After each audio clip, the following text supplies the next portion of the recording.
আসসালামু আলাইকুম।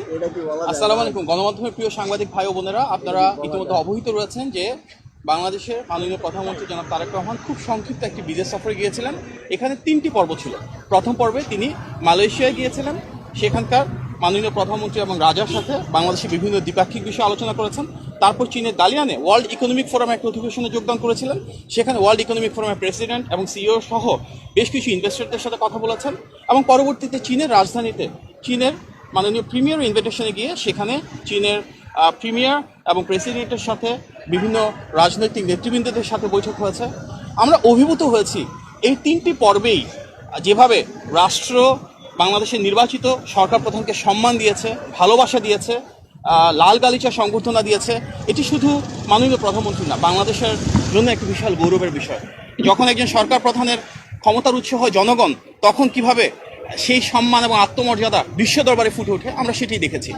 আপনাদেরকে আমি অত্যন্ত আনন্দের সাথে জানাচ্ছি যে মালয়েশিয়া এবং চীন দুক্ষেত্রেই বাংলাদেশের স্বার্থ সংশ্লিষ্ট প্রতিটি বিষয় নিয়ে মাননীয় প্রধানমন্ত্রী মালয়েশিয়ার রাজা এবং প্রধানমন্ত্রী এবং চীনের প্রিমিয়ার এবং প্রেসিডেন্টের সাথে ডিটেলে আলোচনা করেছেন।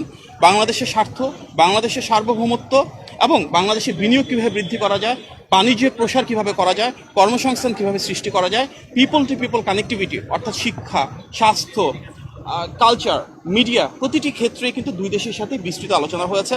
এবং এর পাশাপাশি বাংলাদেশের উন্নয়ন অগ্রযাত্রায় কীভাবে মালয়েশিয়া এবং চীন ভূমিকা রাখতে পারে সেগুলি নিয়েও মাননীয় প্রধানমন্ত্রী দুই দেশের রাষ্ট্রপ্রধান এবং সরকার প্রধানদের সাথে আলোচনা করেছেন। দুটি দেশের সাথেই শহীদ প্রেসিডেন্ট জিয়াউর রহমান এবং দেশনেত্রী বেগম খালেদা জিয়ার ঐতিহাসিক ভূমিকা রয়েছে এবং আমরা খুব আশ্বস্ত হয়েছি দেখে যে মালয়েশিয়া এবং চীন দুই দেশেরই সরকার প্রধান এবং রাষ্ট্রপ্রধান যারা রয়েছেন ওনারা শহীদ প্রেসিডেন্ট জিয়াউর রহমান এবং দেশনেত্রী বেগম খালেদা জিয়ার সেই অনবদ্য অসাধারণ ভূমিকার ভূয়সী প্রশংসা করেছেন, স্মরণ করেছেন। আজকের গণতান্ত্রিক বাংলাদেশে মাননীয় প্রধানমন্ত্রীর নেতৃত্বে যে অদম্য অগ্রযাত্রা রয়েছে, আন্তর্জাতিক সেই স্বীকৃতি সেটিকে এক ধাপ সামনের দিকে এগিয়ে নিয়ে যাবে। মাননীয় প্রধানমন্ত্রী শুধু যে বাংলাদেশের অবস্থান তুলে ধরেছেন কিংবা শুধু যে খুব আন্তরিকভাবে ওনাকে বরণ করা হয়েছে তাই না, আমরা দেখছি চীনের সেই সম্পর্ক বাংলাদেশের সাথে, সেই ঐতিহাসিক সম্পর্ককে উনি দ্বিপাক্ষিকভাবে একটা বহুমাত্রিক রূপ দিয়েছেন, যাকে আমরা বলছি যে লং টার্ম স্ট্র্যাটেজিক পার্টনারশিপ, অর্থাৎ দীর্ঘমেয়াদী অংশীদারিত্বের একটা প্রসার, যেটা মূল ভিত্তি হবে কৌশল। এবং অবশ্যই আমরা এর মাধ্যমে উন্নয়ন, অগ্রযাত্রা, বাণিজ্য, বিনিয়োগ, কর্মসংস্থান সহ বিভিন্ন বিষয় যা আছে দ্বিপাক্ষিক সম্পর্কের ক্ষেত্রে, বহুপাক্ষিক সম্পর্কের ক্ষেত্রে ইন্টারন্যাশনাল লেভেলে, সেগুলি নিয়ে ইনশাআল্লাহ একযোগে কাজ করব।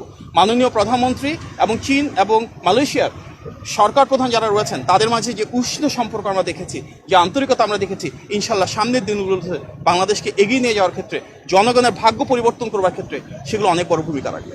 আজকে আমরা দেখেছি যে এখানে কিন্তু মাননীয় প্রধানমন্ত্রী ইতিমধ্যে নির্দেশনা দিয়েছেন, দলীয় কোনো নেতাকর্মী আসেনি, কোনো র্যালি বা সমাবেশ করতে মানা করেছেন। এই যে একটা নতুন ধরনের রাজনীতি, এই যে একটা ব্যতিক্রম ধর্মী চিন্তা, সেটির বহিঃপ্রকাশ আমরা দেখেছি। বৈঠকে শি জিনপিং আসলে কি বলেছেন? আমরা কিছু কিছু কথা শুনেছি, আপনি যদি একটু বিস্তারিত বলেন কি বলেছেন। আজকেই চীনের রাষ্ট্রপতি শি জিনপিং এবং আমাদের মাননীয় প্রধানমন্ত্রী জনাব তারেক রহমানের বৈঠক হয়েছে। সেখানে দুটি দেশেরই উচ্চপক্ষের প্রতিনিধি দল ছিল। পরবর্তীতে শি জিনপিং এর সাথে আমাদের মাননীয় প্রধানমন্ত্রী একান্তে বৈঠক করেছেন।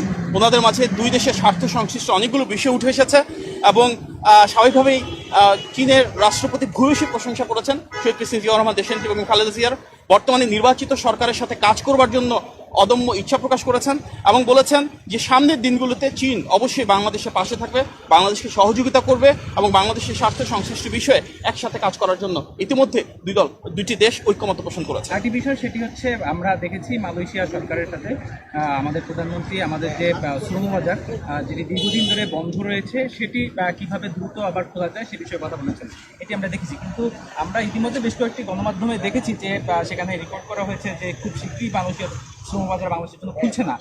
আসলে সেখানে কি কথা হলো যদি দেখুন, এটি শুধু বাংলাদেশের ক্ষেত্রে না, মালয়েশিয়ার শ্রমবাজার বিভিন্ন দেশের ক্ষেত্রে প্রযোজ্য। ওনাদের অভ্যন্তরীণ যে নীতিমালা রয়েছে সেই ইন্টারনাল প্রসিজিয়ার ফলো করবার পরে যত দ্রুত সম্ভব যদি কোনো দেশের মার্কেট ওপেন করা হয় তবে বাংলাদেশকে ফাস্ট ট্র্যাক করা হবে, প্রায়োরিটাইজ করা হবে। বাংলাদেশের এটি একটা অন্যতম স্বার্থের জায়গা। সেখানে মাননীয় প্রধানমন্ত্রীর সাথে মালয়েশিয়ার মাননীয় প্রধানমন্ত্রীর একান্তে কথা হয়েছে বিভিন্ন বিষয় নিয়ে এবং তার আলোকে ডেফিনেটলি আমাদের যে রিকোয়েস্টগুলো রয়েছে ওনারা ফাস্ট ট্র্যাকে যতটা আন্তরিকতার সাথে, যতটা সহমর্মিতা সহমর্মিতার সাথে রয়েছে সেটাকে প্রসিড করবার চেষ্টা করবো ইনশাল্লাহ। আপনাদের সবাইকে অনেক ধন্যবাদ। সফরের আনুষ্ঠানিক সংবাদ সম্মেলন এবং প্রধানমন্ত্রী সেই সংবাদ সম্মেলনে অংশ নেবেন কিনা একটু যদি বলেন। আমরা তো জাস্ট এসে নামলাম, আমরা কিন্তু আলাপ আলোচনা করে মাননীয় প্রধানমন্ত্রী প্রেস টিমের সব মেম্বার্স এখানে রয়েছেন, ওনারা অনেক কষ্ট করেছেন। আমরা এখন এসে পরবর্তীতে আলোচনা করে এই বিষয়ে প্রেস টিমকে অবহিত করা হবে।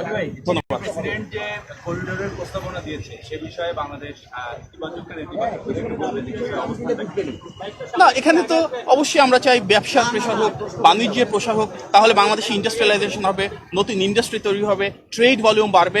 সুতরাং আমরা ইতিবাচকভাবে দেখছি। পরবর্তীতে এটা তো এখনো একটা ফ্রেমওয়ার্ক তৈরি করা হয়নি, প্ল্যানিং স্টেজে যাবে এবং ফিজিবিলিটি করা হবে। বাট ইন জেনারেল আমরা তো চাই শুধু নির্দিষ্ট কোনো দেশ না, এর মাধ্যমে সাউথ এশিয়ার অন্যান্য দেশের প্রতি সাথে মার্কেটের একটা অবারিত উৎসব তৈরি হবে, আসিয়ান দেশগুলোর সাথে হয়তো বাণিজ্যের প্রসার ঘটবে। সুতরাং অবশ্যই এটা আমরা ইতিবাচকভাবে নিচ্ছি। পরবর্তীতে সামনের দিনগুলোতে এটা একটা বিশাল মহাপরিকল্পনা, সেটি নিয়ে ডিটেল স্টাডি করা হবে এবং আলোচনা করা হবে ইনশাআল্লাহ। আপনাদের সবাইকে অনেক ধন্যবাদ। আসসালামু আলাইকুম।